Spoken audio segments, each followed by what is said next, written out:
Welcome back to the channel if you're a returning subscriber, and if this is your first time coming to my channel, thank you so much for your view and your attention, and I hope you come back if you like the video. So ever since the Nexus commercial on WandaVision aired, I've been seeing a lot of confusion over the internet on what a Nexus being actually is and how they play it and what their role is in the universe. So I decided to make this video in an attempt to bring everyone up to speed and kind of explain what a Nexus being is to the best of my ability. And hopefully by the end of this video, you'll have a better understanding.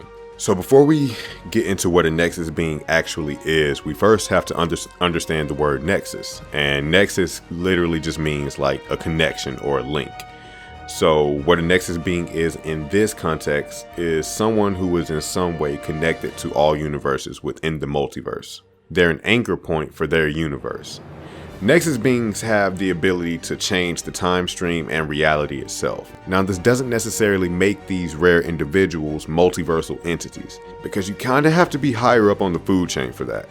Like the Phoenix Force. The Phoenix Force is a multiversal entity, and we'll get into what that means later and why it's different from what a Nexus being is. But first, I'm going to give you an example, so try to stick with me here. So imagine a spider web, right? And every hole within that spider web is a different universe, and the web itself is the entirety of the multiverse. Now imagine Scarlet Witch standing in the center of that web, where all of the other strands connect and they all meet one another. Now you can see how she would be connected to every single universe within that multiverse. And with her pretty much having a foot in every door, she can affect all of these realities or simply create new realities at her whim. And as established in West Coast Avengers numbers 60 through 62, Wanda being a Nexus being means that she literally belongs equally to all possible realities and all possible timelines within that multiverse. Nexus beings are extremely powerful and important to the universe itself. So important that they have to constantly be watched or monitored by outside forces like the TVA, the Time Variance Authority. They're a group of individuals charged with making sure the timelines don't get too crazy or out of character. And whereas Nexus beings are supposed to warp reality and supposed to expand the multiverse by creating new timelines because it's their literal role in the universe, if they get too off kilter or if they get too out of whack with what they're doing, then someone like the TVA or another high-powered group will step in and either tell them to correct their actions or just neutralize them altogether. That being said, I want to sidestep for a second and say that between WandaVision, the Loki series, Doctor Strange 2, and Spider-Man No Way Home, we're about to get a really trippy, sequence of media from the MCU, and I honestly couldn't be more excited. They're really going to dive into magic and the multiverse in a way that we haven't seen yet. Not from them anyway, and it's really all exciting, especially with the Loki series. That's how I segued off into this. I actually kind of forgot while I was rambling on. With the Loki series bringing in the TVA, we're sure to see more of how Wanda's presumed reality jumping will affect the time stream and affect the different timelines, because it's kind of obvious that's what she's going to be doing. I'm thinking she's going to start hopping from reality to reality, searching for her kids or something, and Doctor Strange is going to pop in and blah, blah, blah. That's a whole nother video for a whole nother time. Back to what I was saying, though. If you are kind of curious about the TVA, obviously you can do your own research as far as like, Googling them or reading the comics. But if you don't feel like doing any of that, just wait a little while, because the Loki series is going to explore that in much more detail than what I just said about them. So back to Wanda. With her being able to literally expand the multiverse by means of creating actual realities, it means that Wanda's power sources for her magic, and by extension her own power, is almost limitless. And let me explain what I mean by that. I'm going to use Doctor Strange as an example, actually. So in every universe, there's always magic users like Doctor Strange, Doctor Doom, Enchantress, even Loki. And all of the magical energy in said universe, even from the pocket dimensions within that universe, like the dark dimension where Dormammu resides, that magical energy kind of flows through these people at any given time for them to use or call on. It's there for them to manipulate how they see fit or use it to the best of their abilities. That being said, when someone like Doctor Strange is casting his magics or his incantations, what he's actually doing, he's borrowing magical energy from other magical beings or other dimensions within his own universe. That's how his powers work, and pretty much that's how magic in the MCU or in the comics work. Now, the main source or most frequently used source of magical energy that he borrows from is from the Vishanti. And the Vishanti is a trio of godlike beings that are tasked with protecting the earth, but they're also there for whoever the reigning sorcerer supreme is at that time. Pretty much kind of like a battery pack. They're there to help the sorcerer supreme out and to give them magical energy whenever they may need it. Now, Strange, being the sorcerer supreme, has access to almost any magic anywhere in the universe, even in other dimensions. But some of those magics are even off limits to him, and he can't access them, he can't manipulate them, he can't even touch them. And he's the sorcerer supreme. But Wanda, a Nexus being linked to all these different realities, has access to any and all magic anywhere across the multiverse. She can tap into it at will because she's connected to every single reality. Even the magics that Doctor Strange and the Ancient One, even they can't touch them, but Wanda can. Because what you have to remember is, during the House of M storyline, it wasn't just mutants on Earth that were affected by Wanda.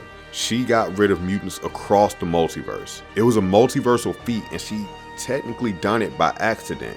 See, at their core, Nexus beings can literally create alternate realities and alternate timelines, and to a degree, depending on the individual, they can warp reality itself. They essentially keep the multiverse expanding, and that's how they keep potentially giving themselves more power sources to pull from. Because if you keep creating different realities, you're going to keep creating different realities with magical energy, and since you're a Nexus being connected to that reality among the others, then you really can't run out of magical energy to pull from. So, at the height of her power, a self-realized Scarlet Witch could very well be more powerful than even the Infinity Gauntlet. She'd have mastery over reality, over space, even chronokinesis, which is the mastery over time, as seen in Uncanny Avengers #4 when she slips into a trance while fighting Thor, and she literally slows time around her to a halt. She'd be a walking cosmic level weapon on par with even some of the most powerful entities in the universe. During the Avengers vs. X-Men story, Scarlet Witch at her base power was still able to easily defeat both Namor and Illyana Rasputin, who were, at the time, imbued with Phoenix Force energy. Now granted, she didn't defeat them both at the same time, that's important to note, but in a one-on-one battle when they crossed paths, she did defeat them both, barely breaking a sweat. For those of you that don't really know or understand what the Phoenix Force is, that is a multiversal entity. It damn near predates the universe itself, and it being a multiversal entity means that across the entirety of the multiverse, there is only one Phoenix Force. That's the difference between multiversal beings and Nexus beings. A Nexus being may be linked to all the other universes and all the other realities, but in those other universes, there's still other Nexus beings. Like, there's more than one Wanda. Like, we have one Scarlet Witch in our universe. Then in the next one, there's another Scarlet Witch, and she's still a Nexus being over there. There's more than one Wanda, but there's only one Phoenix. It resides in the past, the present, and the future simultaneously. And its powers are a culmination of everything and everyone that has ever, currently does, or will ever live. It's vastly powerful. And Wanda casually defeated two different people on two different occasions who were imbued with a fifth of the Phoenix Force powers. Now, if you don't know why they only had a fifth, it's because during that time, the Phoenix Force power got split into 5 between Cyclops, Magic, or Illyana Rasputin, Emma Frost, Namor, and Colossus. So the fact that Wanda was able to defeat a fifth of that power, that sounds like a pretty big deal to me. In that same book, while Wanda and Hope Summers were fighting each other, it was a fight so powerful that it could be seen from space. The writers actually put in an AVX fun fact that says, the Phoenix Force isn't the only threat to the existence of Earth. basically saying that Wanda is clearly just as big of a threat herself, and that's pretty impressive. So I'm excited to see what direction they go in with Wanda in the MCU. She's easily one of the strongest characters in Marvel, period. And her being a Nexus being makes her all that more impressive since it makes her a multiversal threat.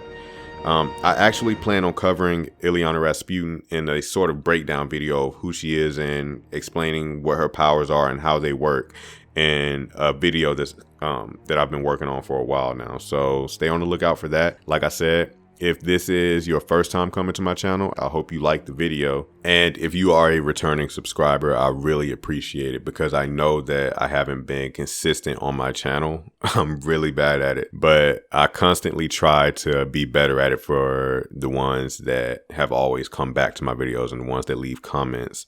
I'm really trying to be better at it for you guys, and I really appreciate your attention and your time today. So be on the lookout for my magic video about Illyana Rasputin, and I'll see you guys again soon. Thanks. Nexus. Because the world doesn't revolve around you. Or does it?